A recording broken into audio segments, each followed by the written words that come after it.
বিশ্ববাজারে স্বর্ণের দাম কমার প্রভাব দেশের বাজারেও পড়েছে।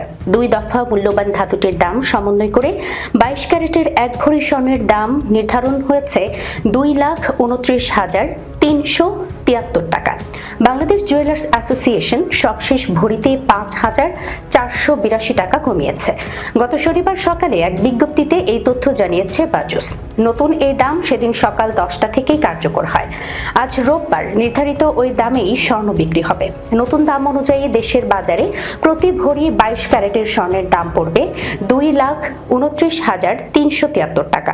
এছাড়া 21 ক্যারেটের প্রতি ভরি 2,18,933 টাকা, 18 ক্যারেটের প্রতি ভরি 1,87,674 টাকা এবং সনাতন পদ্ধতির প্রতি ভরি স্বর্ণের দাম 1,52,857 টাকা নির্ধারণ করা হয়েছে। এর আগে সবশেষ গত 2 জুন সকালে দেশের বাজারে স্বর্ণের দাম সমন্বয় করেছিল বাজুস। সেই সময় ভরিতে 3,266 টাকা কমানো হয়েছিল।